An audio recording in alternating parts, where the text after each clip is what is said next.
تو عزیز ساتھیو، ساری دنیا میں ان کی تعلیمات، ان کی ہدایات، ان کے ارشادات، ان کے سنہرے اقوال، ان کے روشن اقوال ساری دنیا میں پھیلی ہوئی ہیں، ساری دنیا اسے استفادہ کرتی ہے۔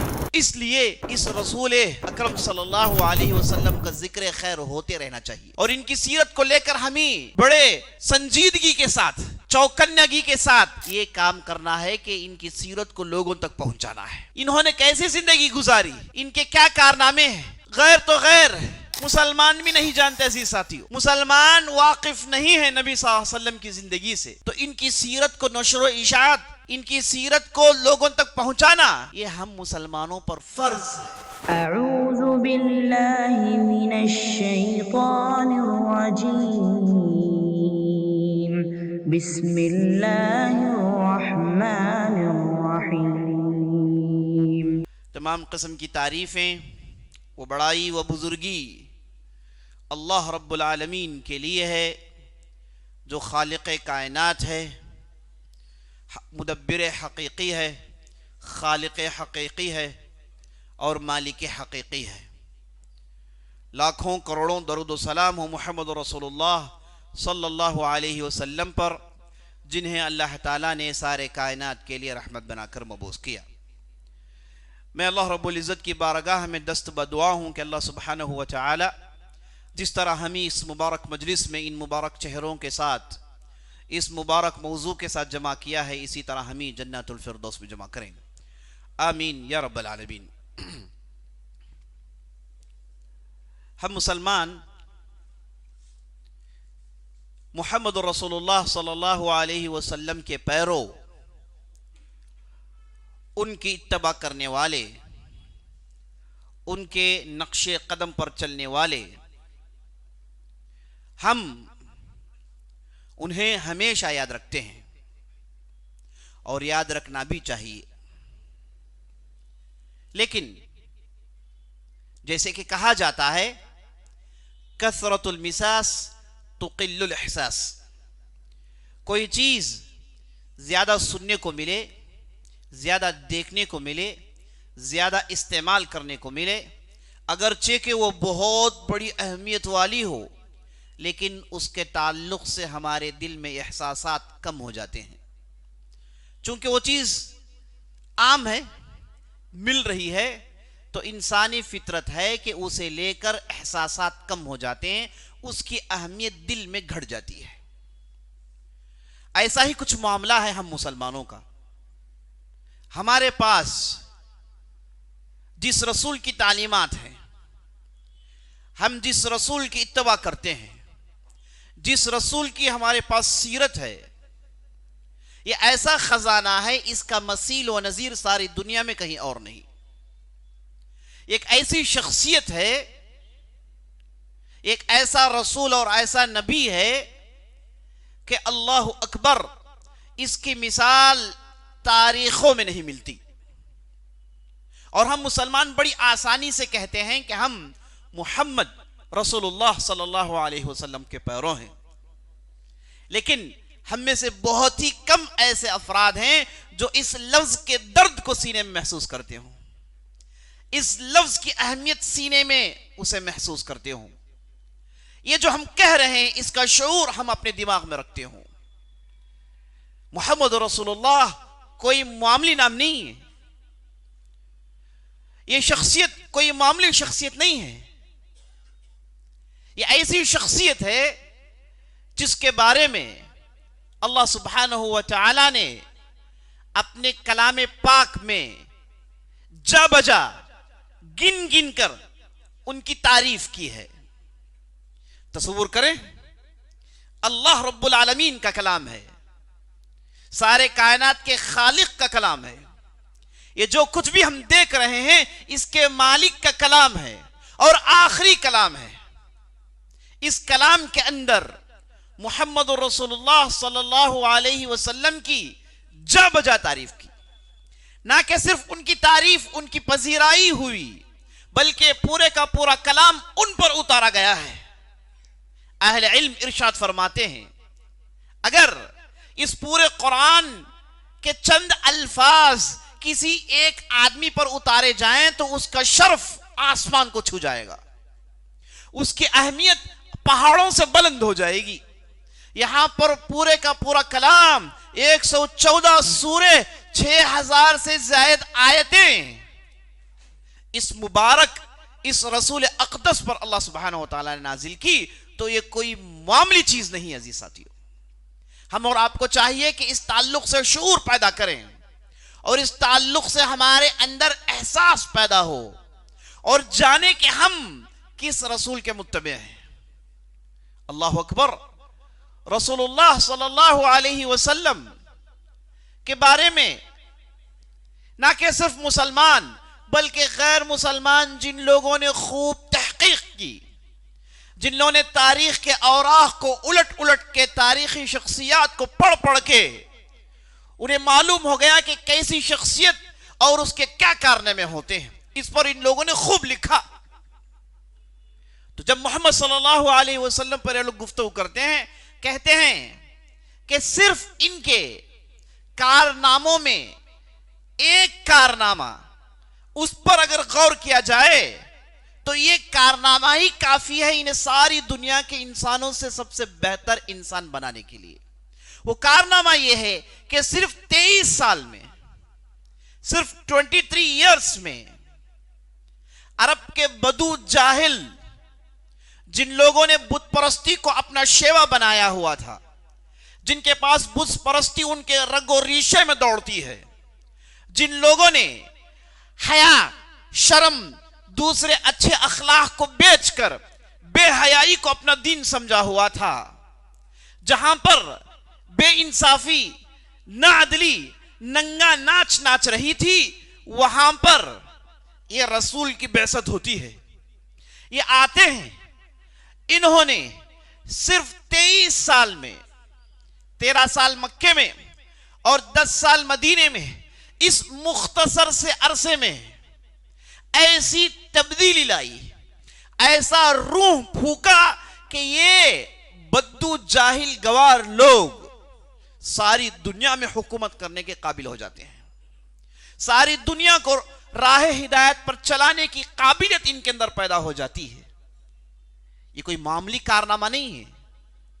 اس کارنامے میں اگر کوئی غور کرے گا عقل رکھنے والا تو اسے ایسے گوشے، ایسے اس کے اندر ایسپیکٹس اس کے سامنے ظاہر ہوں گے کہ وہ مجبور ہوگا کہنے کے لیے کہ یہ صرف اور صرف محمد رسول اللہ صلی اللہ علیہ وسلم سے ہی ہو سکتا ہے، ان کے علاوہ کوئی اور کارنامہ نہیں کر سکتا۔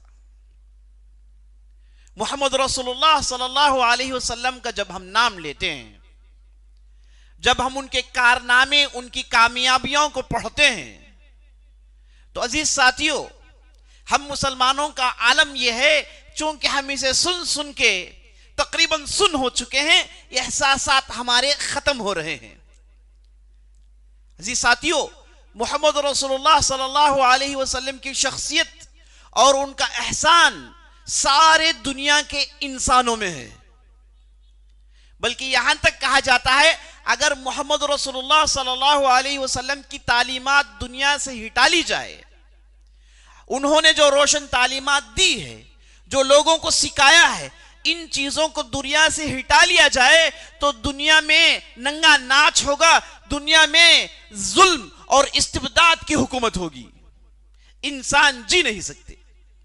ان کی تعلیمات کا اثر نہ کہ صرف اسلام میں ہے بلکہ ان کی تعلیمات کا اثر ہر مذہب میں ہے۔ عزیز ساتھیوں، ہر مذہب والوں نے ان کی اچھی چیزوں کو لی ہے، ہر مذہب والوں نے ان کی تعلیمات پر عمل کرنے کی کوشش کی ہے۔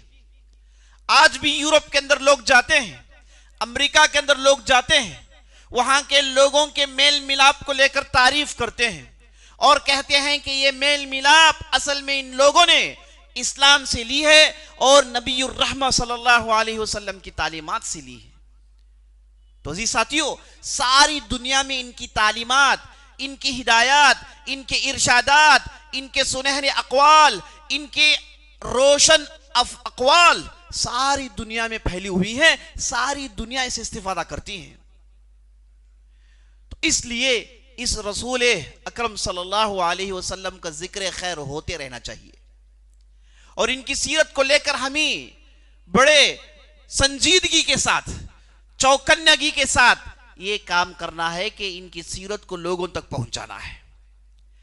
انہوں نے کیسے زندگی گزاری، ان کے کیا کارنامے ہیں، غیر تو غیر مسلمان بھی نہیں جانتے. عزیز ساتھیوں، مسلمان واقف نہیں ہے نبی صلی اللہ علیہ وسلم کی زندگی سے، تو ان کی سیرت کو نشر و اشاعت، ان کی سیرت کو لوگوں تک پہنچانا یہ ہم مسلمانوں پر فرض ہے.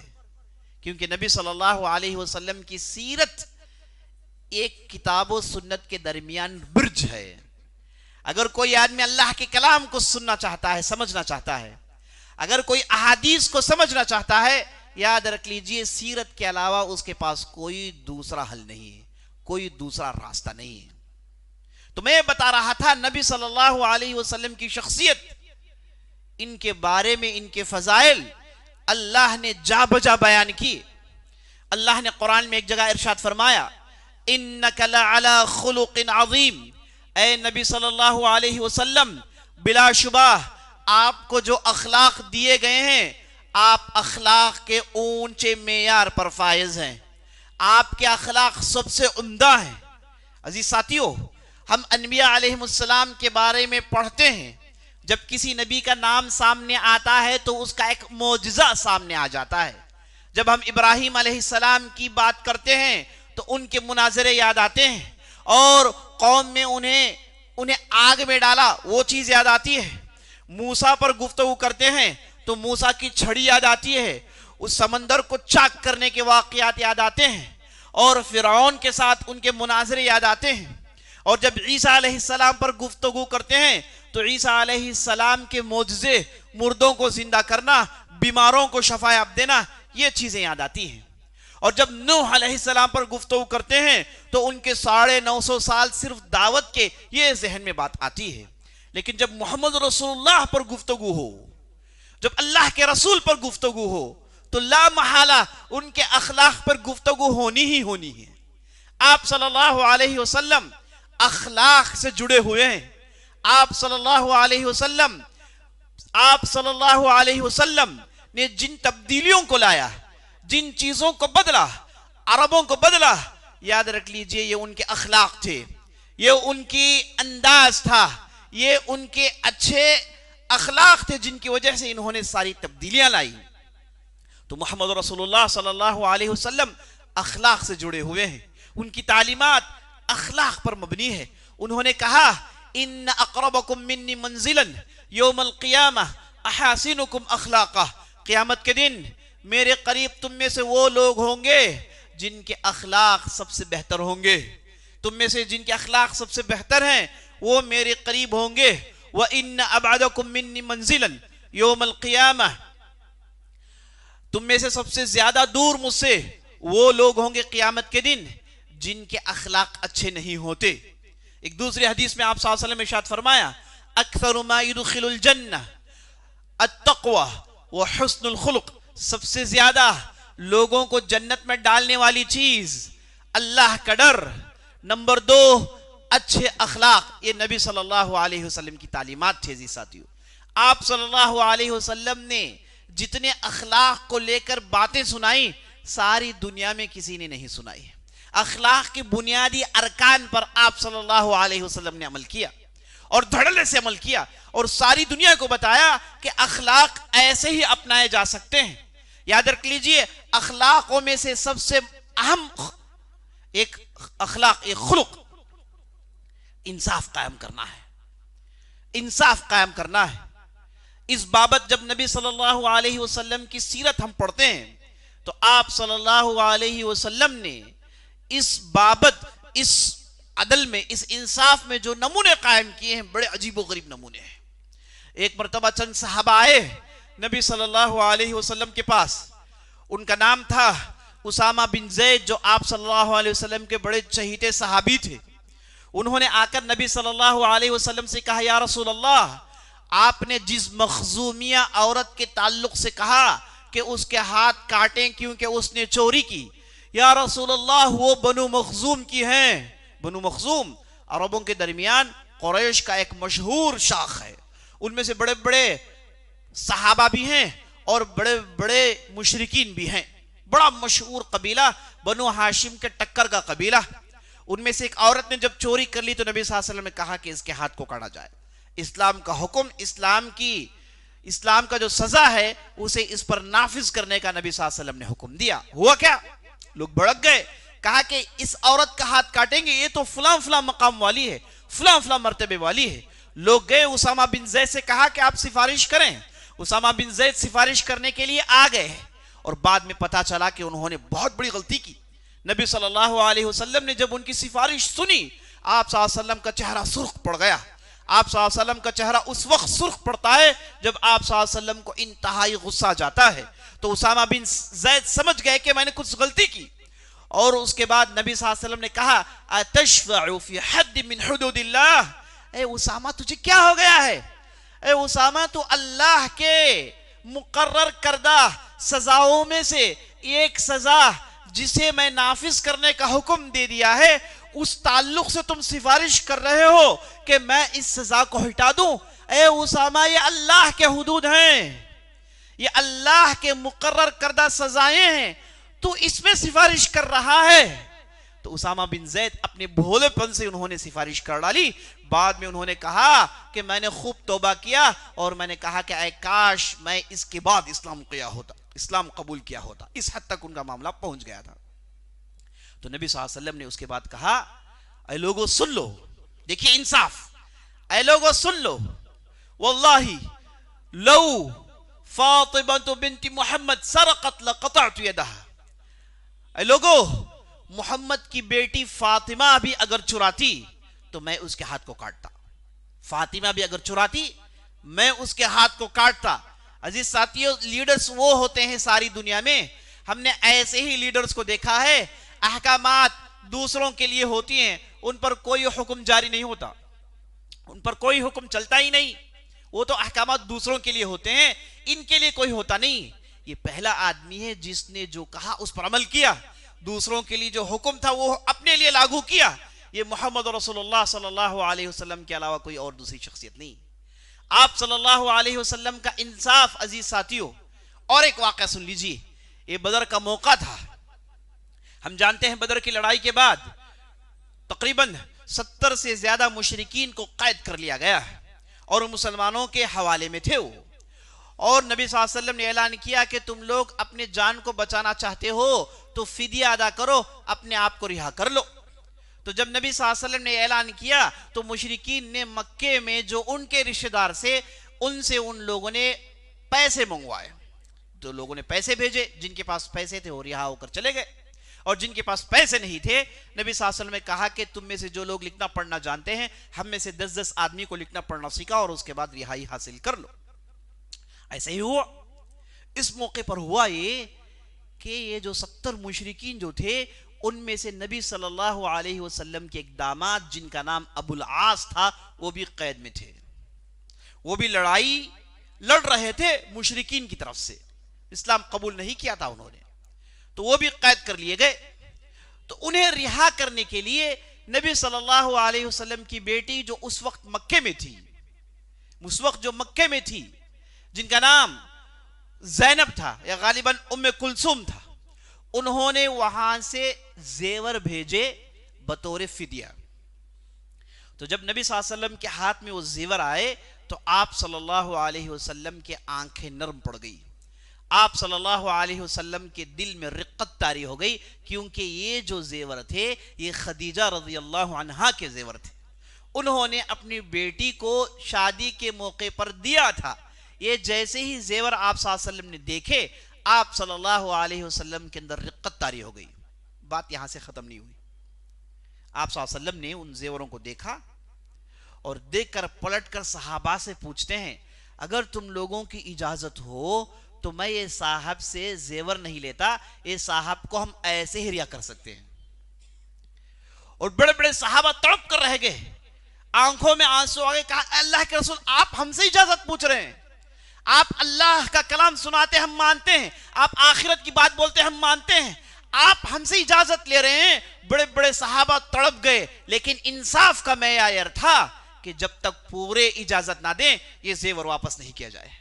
آپ صلی اللہ علیہ وسلم کا داماد، آپ صلی اللہ علیہ وسلم کی بیٹی، آپ صلی اللہ علیہ وسلم کی بیوی کے زیور، ایسی بیوی جس نے دعوت اسلامی کی پشپناہی کی.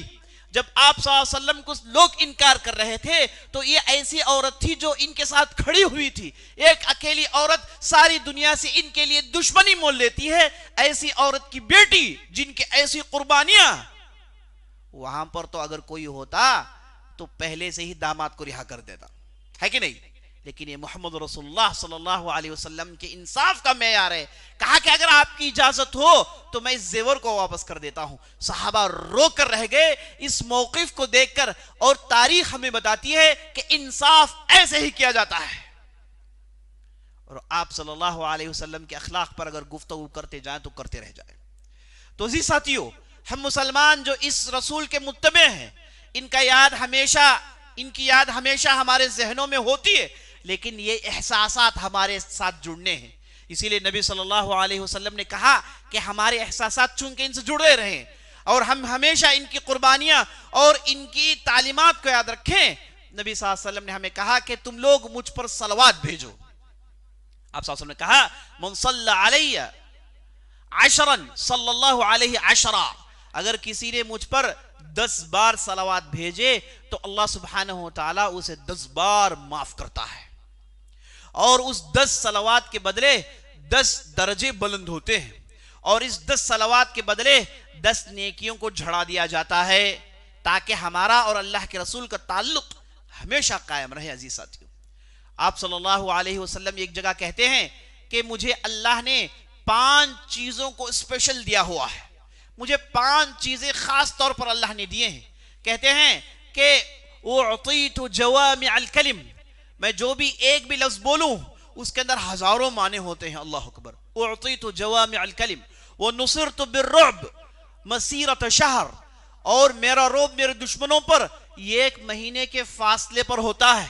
1 مہینے کے فاصلے کے اس پار جو دشمن ہیں وہ اگر میرا نام سنے تو ان کے دل میں اللہ سبحانہ وتعالی ڈر ڈال دیتا ہے.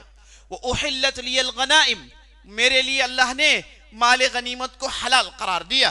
وَجُعِلَتْ لِيَ الْأَرْضُ مَسْجِدًا وَطَهُورًا، میرے لیے سارے زمین کو اللہ نے مسجد بنا دی، سارے زمین کو میرے لیے پاک کر دی. یعنی یہاں جہاں چاہے ہم نماز پڑھ سکتے ہیں، جہاں چاہے زمین میں نماز پڑھ سکتے ہیں، جہاں چاہے اس زمین میں عبادت کر سکتے ہیں. ورنہ اس سے پہلے یہ تھا کہ لوگ جاتے اپنی اپنی عبادت گاہوں میں عبادت کرتے، عبادت گاہوں سے باہر عبادت کرنے کی اجازت نہیں تھی. عبادت گاہ بنائیں، وہاں پر عبادت کریں. لیکن ہماری امت کے لیے آپ جائیے صحرا میں، سمندر میں، پہاڑوں میں، کوہوں میں، سڑکوں میں، جہاں کہیں بھی جائیے آپ کے لیے زمین پاک ہے، آپ نماز ادا کر سکتے ہیں. نبی صلی اللہ علیہ وسلم کہتے ہیں یہ میرے لیے خاص چیز اللہ نے بنائی. اس سے معلوم ہوا کہ اللہ نبی صلی اللہ علیہ وسلم کی اہمیت اپنے پاس کتنی رکھتا ہے. وَجُعِلَتْ لِيَ الْأَرْضُ مَسْجِدًا وَطَهُورًا، اس کے بعد کہا اُرْسِلْتُ إِلَى النَّاسِ كَافَّةً، مجھے اللہ نے تمام بنی نوع انسان کے لیے رسول بنا کر بھیجا ہے. جتنے بھی انسان ہیں سب کا میں ہی رسول ہوں. ورنہ اس سے پہلے ہوتا یہ تھا کہ بعض خاص قبیلوں کے لیے، بعض خاص قوموں کے لیے رسول بھیجے جاتے تھے، اور وہ رسول اس قوم کی ہدایت کے ذمہ دار ہوتے، سارے قوم کے ذمہ دار نہیں ہوتے تھے. نبی صلی اللہ علیہ وسلم کہتے ہیں کہ مجھے اللہ نے ساری دنیا کے لیے رسول بنا کر بھیجا ہے. یہ صرف نبی صلی اللہ علیہ وسلم کے ساتھ ہے. اور اس کے بعد کہا ختم بی النبیون، میرے بعد کوئی نبی رسول آنے والا نہیں ہے، میرے بعد کوئی نبی اور رسول آنے والا نہیں. روایتوں میں آتا ہے کہ آپ صلی اللہ علیہ وسلم ایک مرتبہ مجلس میں بیٹھے تھے اور اچانک کہا کہ انا سید ولد آدم، میں آدم کی اولاد کا سردار رہوں گا. یوم القیامہ، قیامت کے دن صرف میری سرداری چلے گی، تمام انسانوں کا میں سردار رہوں گا. اس کے بعد کہا انا اول من ينشق عنه القبر، اور قبر سے سب سے پہلا نکلنے والا میں ہوں گا، میرے بعد دوسرے لوگ نکلیں گے. انا اول شافع و اول مشفع، میں سب سے پہلا سفارش کرنے والا ہوں. آپ صلی اللہ علیہ وسلم کو اللہ سبحانہ وتعالی قیامت کے دن مقام محمود عطا کرنے والا ہے، یہ مقام کسی اور کے لیے نہیں. اور آپ صلی اللہ علیہ وسلم کی جب تک سفارش نہیں ہوتی، جنتی جنت میں جا نہیں سکتے، نہ کہ صرف اس امت کے بلکہ اس سے پہلے والی امتوں کے کوئی جنت میں جا نہیں سکتا۔